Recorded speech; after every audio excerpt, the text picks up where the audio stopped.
Nothing found, কিছু পাওয়া যায়নি। আমরা খুব পরিষ্কারভাবে বলছি,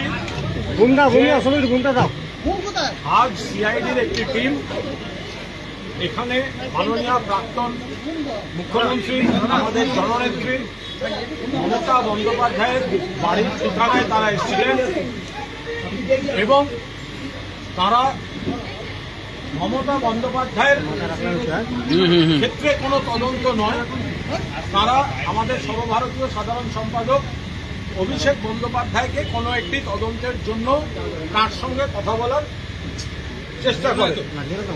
কিন্তু আমরা সবাই জানি মমতা বন্দ্যোপাধ্যায় এবং অভিষেক বন্দ্যোপাধ্যায় ইন্ডিয়া জোটের বৈঠকের জন্য এবং আনুষঙ্গিক কিছু গুরুত্বপূর্ণ বৈঠকের জন্য তারা দিল্লিতে আছে। অর্থাৎ মমতা বন্দ্যোপাধ্যায়ের যে কর্মসূচি সারা পৃথিবী জানে, সেটা জানার পরেও সিআইডি কেন আজ মমতা বন্দ্যোপাধ্যায় এবং অভিষেকের অনুপস্থিতিতে এলেন, এটাই বিস্ময়কর। তো এখানে ছিলেন যারা, তাদের মধ্যে অন্যতম আমাদের অন্যতম নেতা এবং আইনজীবী শুভাশিস চক্রবর্তী তাদের অনুরোধ করেন যে যেহেতু এই মুহূর্তে অভিষেক বন্দ্যোপাধ্যায় কলকাতায় নেই এবং মমতা বন্দ্যোপাধ্যায়ও নেই দিল্লিতে, ফলে কয়েকদিন সময় দেওয়ার জন্য তারা ফেরার পর সকলেই তদন্তে সহযোগিতা করবেন। কিন্তু শুভাশিস বাবুর এই অনুরোধ যারা এসেছিলেন তারা শোনেননি, তারা এখানে ঢোকেন এবং পার্টি অফিসে তল্লাশি করেন এবং তল্লাশিতে শুভাশিস বাবু সহ আমাদের যারা ছিলেন এখানে প্রত্যেকে পূর্ণ সহযোগিতা করেছে। সমস্ত রকম তল্লাশির পর দেখা গেছে সিজার লিস্ট শূন্য। সমস্ত রকম তল্লাশির পর সব নথিপত্র দেখার পর দেখা গেছে সিজার লিস্ট শূন্য। এর মাঝখানে আইনজীবী কল্যাণ বন্দ্যোপাধ্যায় এসেছিলেন, বিধায়ক মদন মিত্র এবং আমরা এখানে পৌঁছই, যেরকম আমরা আসি, আমাদের সিআইডি তখন ভেতরে ঢুকতে আপত্তি করে কারণ তল্লাশি চলছে। কিন্তু এই যে দীর্ঘ তল্লাশি, সেখানে শুভাশিস বাবু সহ বাকিরা পূর্ণাঙ্গ সহযোগিতা করেন এবং সেই সহযোগিতার পর দেখা যায় সিজার লিস্ট শূন্য।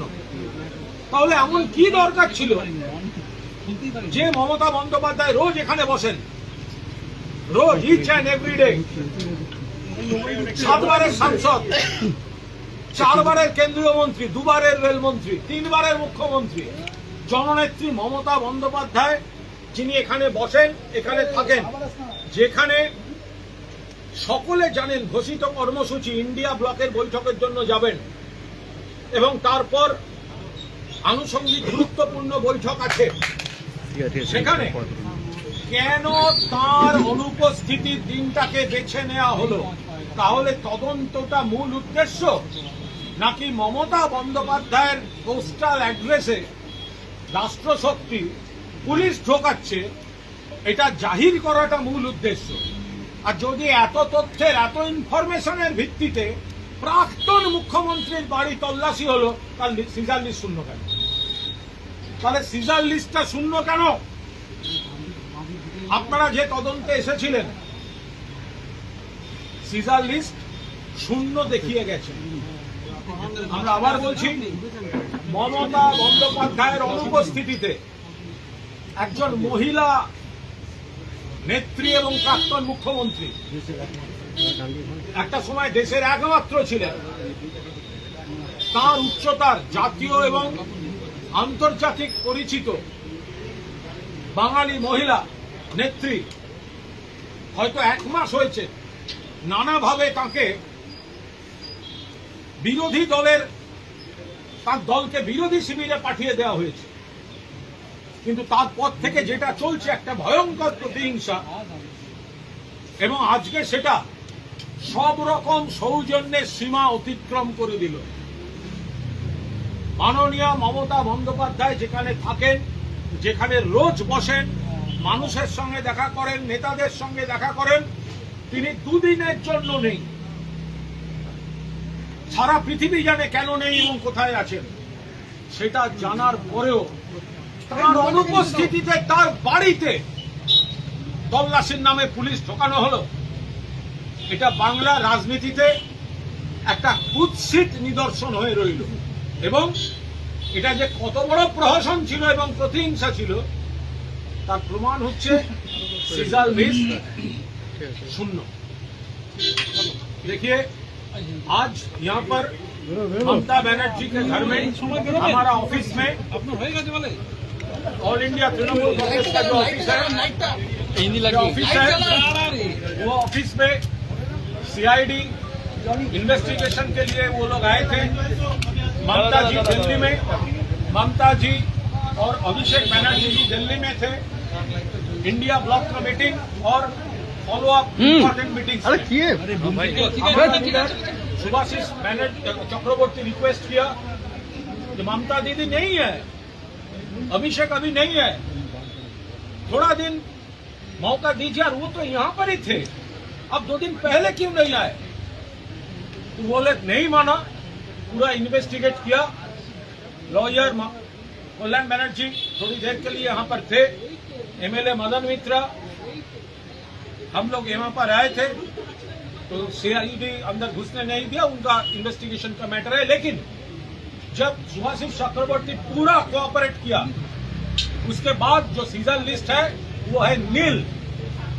सीजर लिस्ट में बड़े बड़े अक्षर से लिख दिया है नील, कुछ नहीं मिला।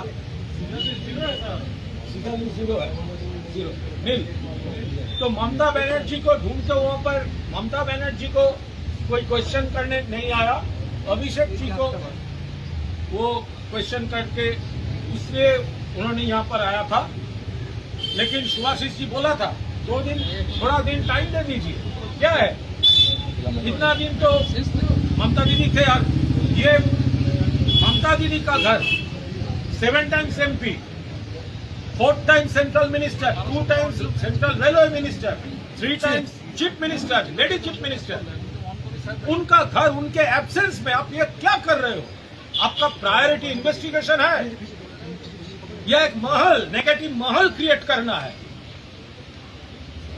तो ये अभी हमारा पार्टी पूरा देख रहा है, पूरा मैटर। और ये जो सीजर लिस्ट है वो तो अभी नील है, फिर करना है।